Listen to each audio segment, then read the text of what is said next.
this is a paper strip. This is a hole, so we'll write it is a hole. So we will call it a hole. So all the we can make paper strips. We can use fraction strips or strips of paper divided into equal halves to show various fractions. So today we will show you equivalent fractions and different addition and subtraction of like and unlike fractions. Okay, so this is another paper strip. I'll fold it, open it. This is an imaginary line. We'll highlight this line, make it prominent, and make a line on this line like this. And we will write, because this is the half part, we'll write 1/2 here, and this is another half, so we will write 1/2 here. Okay, in this way we have prepared a whole fraction strips. In this way we can cut the pieces of strips and teach various fractions to the students. We know that fractions are equal parts of the whole. These are equal parts of the whole. Now we will use different fractions. For example, we have the unit fraction 1/2, and if we take the cutout of 2 1/4, these are 2 1/4. When you place together, what do you observe? Both are on the same length. Both the fractions are equivalent.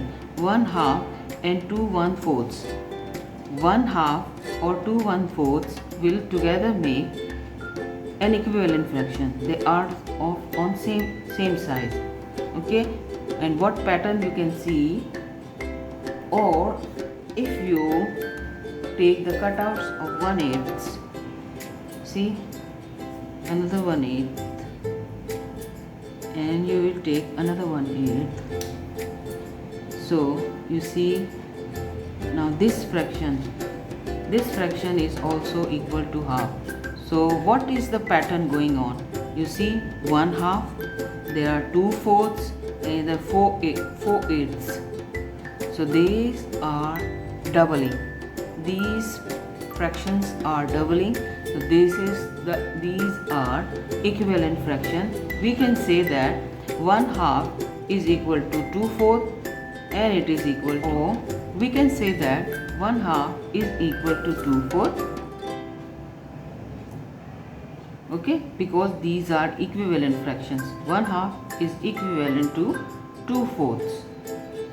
Okay, however, if we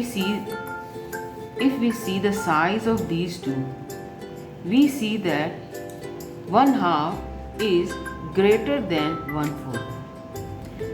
You see, the mouth, the bigger side of the mouth is towards 1/2, so this 1/2 is greater, and this is the closed side, so this 1/4 is smaller fraction.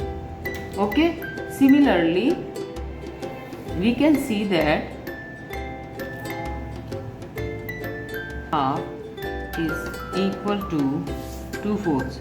Here it is doubling, so here it is multiplied by 2, or it is doubling. But here if we see a pattern here, look at the pattern here. What is the pattern going on? So 1/2 is tripled. It is multiplied 3 times, so it is tripled. It is also an equivalent fraction of 1/2. Okay, so either we can double the fraction or can triple the fraction.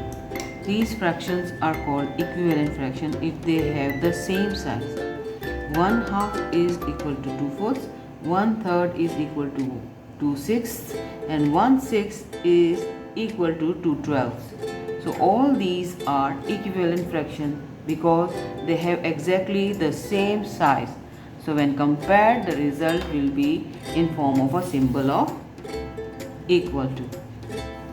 They were all equal. So secondly, we can see that half, if we compare, half is greater than 1/4 and 1/6 is lesser than 1/3. We see half is greater than 1/4 and 1/6 is lesser than 1/3. You see the size? Fractions can be explored through fraction scripts. However, on an online platform, I use nearpod.com as an interactive and engaging website where students can explore fractions through various tools and activities. Once you have prepared the lesson plan on Nearpod, share the link code with your students so that they can log in. You can share the objectives of your lesson and give your student the task to share their brainstorming ideas on equivalent fractions on collaborative wall. On the collaborative wall, teachers can ask their students to share their ideas, and once they have written the answers, their responses can be reviewed by all the students, and the teachers and the students can like their responses like this. Teachers can share different concepts. For example, here I am explaining generating equivalent fraction through picture or models. On one side of the picture, there are circles which are shaded half, and we can explain that how we can draw lines through these shaded region and generate equivalent fraction. In the second picture, teachers can explain that in addition to coloring or drawing lines, we can multiply the numerator and the denominator with the same number. For example, here I have used 2, and in this way we have generated equivalent fraction. Next, once you have explained one concept, then you can involve them in some practice tasks. Here I have given them matching task. Once they have done, teachers can observe how they have performed in that practice task. Similarly, you can explain comparison of fraction, and then you can give practice work on draw it. Here I have given a worksheet for them to solve. Teachers, you can click on students window, and then you can see how they are circling and responding to the given task. And then once they have submitted, you can observe all the windows of the students right in front of you, and you can also share this view to your students. Similarly, you can go into the lesson and further explain different concepts of addition and subtraction of fractions and word problems or practice question on Nearpod, and they can work in groups. One more feature that you can use in Nearpod is to share the videos. Fractions with the same denominators are like fractions, and those with different denominators are called unlike fractions. Like fractions can be added or subtracted, while unlike fractions have to be converted to like fractions by generating equivalent of these fractions. Equivalent fractions can be generated by doubling or tripling the given fractions. Suppose that we have 2/3 which has to be added with 1/2. Since the two fractions do not have the same denominator, it cannot be added directly. If the numerator and the denominator of the first fractions are doubled, you get an equivalent fraction of 4/6. Similarly, when the numerator and the denominator of the second fraction are tripled or multiplied by 3, you get an equivalent fraction as 3/6. Now the two fractions to be added are like fraction, and it can be done so by adding the numerators. Hence, we will add the numerator and keep the denominator.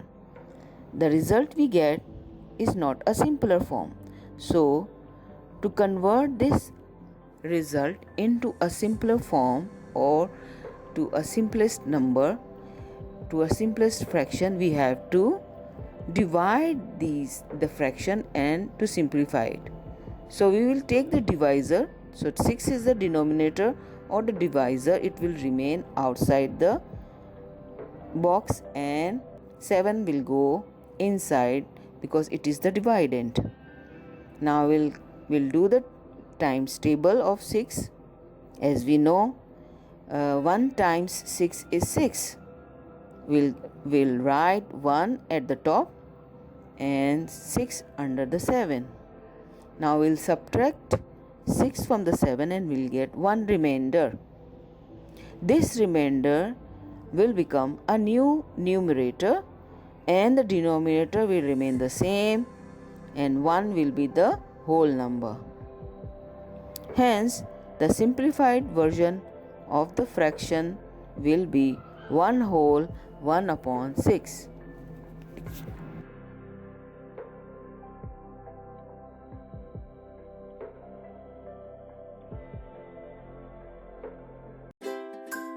After explaining the concept through videos, you can ask student to practice some question on a fun learning game, that is climb the mountain.